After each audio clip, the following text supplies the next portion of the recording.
श्री राधे। आइए सप्तम स्कंध के चतुर्थ अध्याय पर चर्चा करते हैं। तृतीय अध्याय में उग्र तपस्या करके ब्रह्मा जी से वरदान मांगा था और ऐसा वरदान मांगा था कि आपकी सृष्टि में से किसी भी प्राणी से न मरूं। बड़ा गजब का वरदान मांगा था। तो ब्रह्मा जी कहते हैं कि बेटा ये तुमने बड़े दुर्लभ वरदान मांगे, पर तुमने तपस्या की है, बेशक दुर्लभ है, ये वर मैं तुम्हें देता हूँ, जैसा तुम चाहो वैसे ही वरदान देता हूँ। तो इस प्रकार से वरदान देकर ब्रह्मा जी चले गए। बस अब जो है वर पाने के बाद तो एकदम उच्छृंखल हो गया। दसों दिशाओं पर विजय प्राप्त किया, तीनों लोकों पर विजय प्राप्त किया। देवासुर मनुष्य इंद्रान गंधर्व गरुडोरगाना, यानी देवताओं को, असुरों को, मनुष्यों को, गंधर्व गरुड़ सब पर विजय प्राप्त किया। और स्वर्ग में देवराज का जो भवन है, दिव्य भवन, उसमें कब्जा कर लिया और एकदम बड़ी उद्दंडता के साथ रहने लगा। तो अब करते करते वो इतना उद्दंड हो गया, जो भी ब्राह्मण आदि यज्ञ करते थे, यज्ञ की सारी वस्तु अकेले ही ले लेता था। देखिए, शैव वर्णाश्रमिभिः क्रतुभिर्भूरि दक्षिणै युज्यमानो हविर्भागान् अग्रहित स्वेन तेजसा।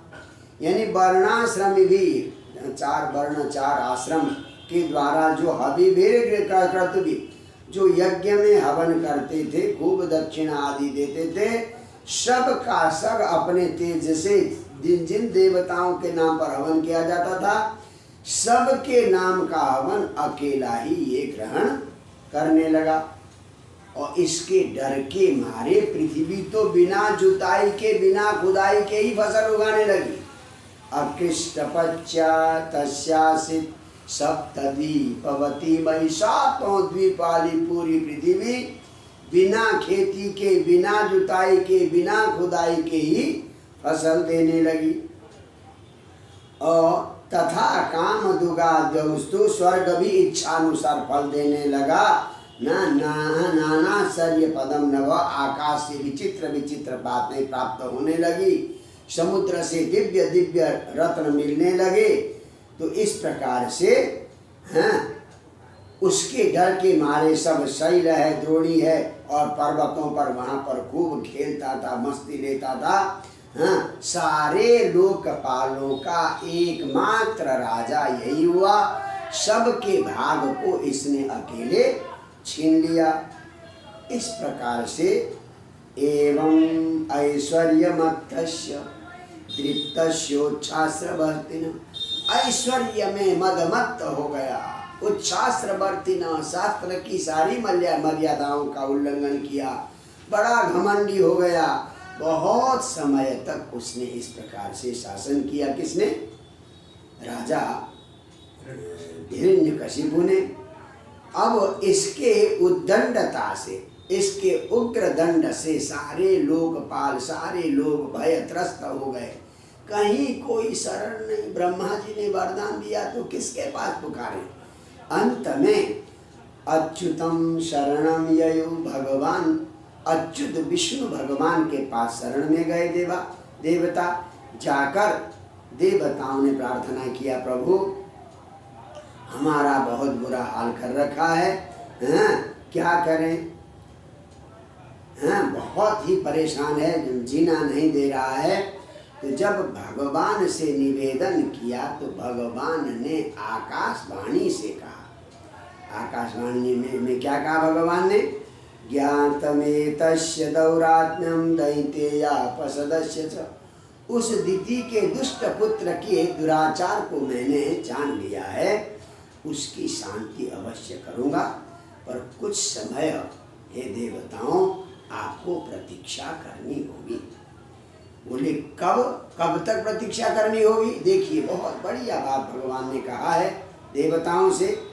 यदा देवेषु वेदेषु गोषु विप्रेषु साधुषु धर्मे मयि च विद्वेष सभा आसु विनश्यति।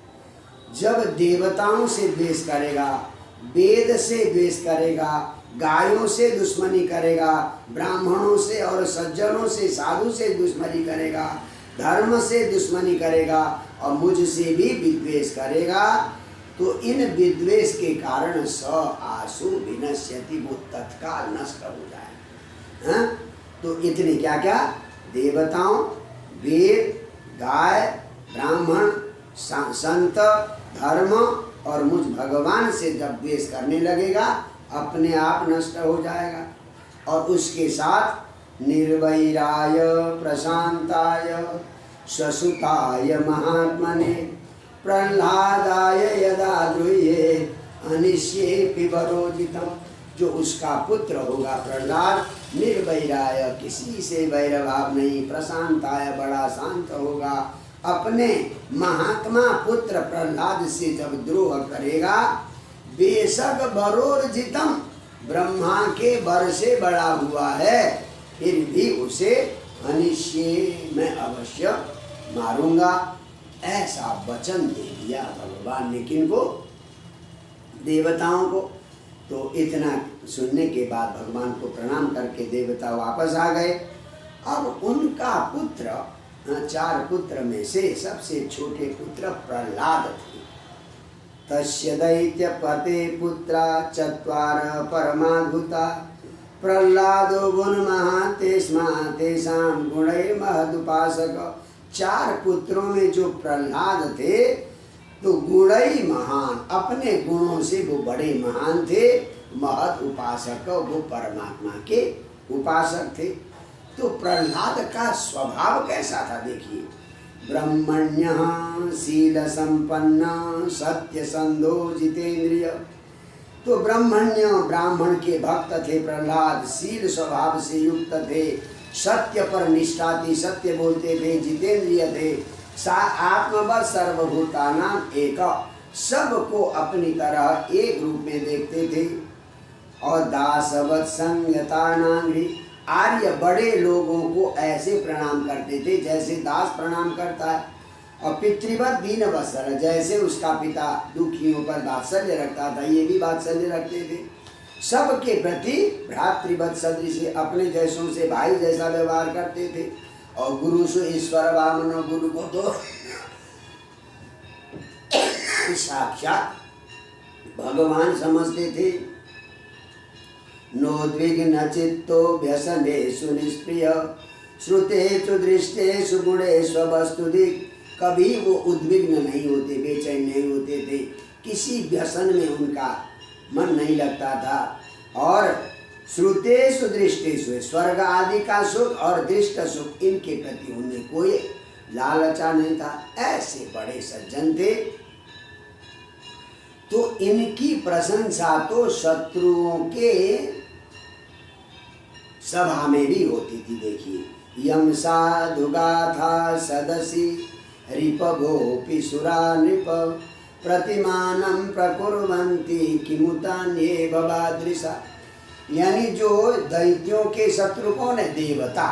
देवताओं की सभा में भी इनकी बड़ी प्रशंसा होती थी, इनकी उपमा दी जाती थी। भाई कोई भक्त हो तो प्रह्लाद जैसा हो, प्रतिमानं प्रकुर्वन्ति, उदाहरण देते थे। औरों की तो बात ही छोड़ो, कैसे थे? न्यस्त क्रीडन को बालू, बचपना था पर खेल कूद में मन नहीं लगता था। और जड़बल मत बन तया, एकदम मूर्ख की तरह एकदम भगवान की सेवा में लगे रहते थे, मानो कृष्ण ग्रह गृहीत आत्मा, कृष्ण रूपी ग्रह ने पकड़ लिया हो। किसको? प्रह्लाद जी को। तो नवेद जगत स्थितम, इस व्यवहारमय जगत को भी जानते नहीं थे। चाहे आसीन बैठे हो, पर्यटन घूम रहे हो, स्नान खा रहे हो, शयन सो रहे हो, प्रपिबन पी रहे हो, ब्रुवन बोल रहे हो, हमेशा गोविंद परिरंभित, हमेशा भगवान गोविंद का आलिंगन, गोविंद का चिंतन करते रहते थे। और इतने भक्ति में मग्न हो जाते थे। क्वचित रुदति वैकुंठ चित्ता सबल चेतस, भगवान का याद करते करते, स्मरण करते करते आंखों से आंसू बहाकर कभी कभी रोने लगते थे, और क्वचित भगवान का दर्शन करके आह्लाद प्रसन्न होकर कभी हंसने लगते थे। नदति क्वचित, कभी चिल्लाते थे, और कभी निर्लज्ज होकर भगवान की भक्ति में नाचने लगते थे। क्वचित तद्भावना युक्त तन्मय, कभी कभी भगवान की नकल करने लगते थे। इस प्रकार से भगवान के एकदम समर्पित भक्त थे प्रहलाद। परंतु ऐसे प्रहलाद पर भी अपराध किया, जानलेवा हमला किया। किसने? हिरण्यकशिपु ने। यहाँ सुखदेव जी कहते हैं, तस्मिन् महाभागवते महाभागे महात्मनि हिरण्यकशिपु राजन अगरोत अगमात्मजे। ऐसे महाभागवत बहुत बड़े भक्त महापुरुष भक्त पर हिरण्यकशिपु ने आत्मजे अपने सगे बेटे पर भी अघम अकरो द्रोह किया। दंड देना अलग बात है, तो अपने पुत्र पर भी द्रोह किया। तो युधिष्ठिर को बड़ा आश्चर्य हुआ। अपने बच्चों को तो शिक्षा देते हैं, समझाते हैं, न माने तो थोड़ा सा दंड देते हैं, अपने पुत्र से द्रोह तो नहीं करते। तो युधिष्ठिर कहते हैं, पुत्रान विप्रतिकूलान स्वान पितरः पुत्रवत्सला।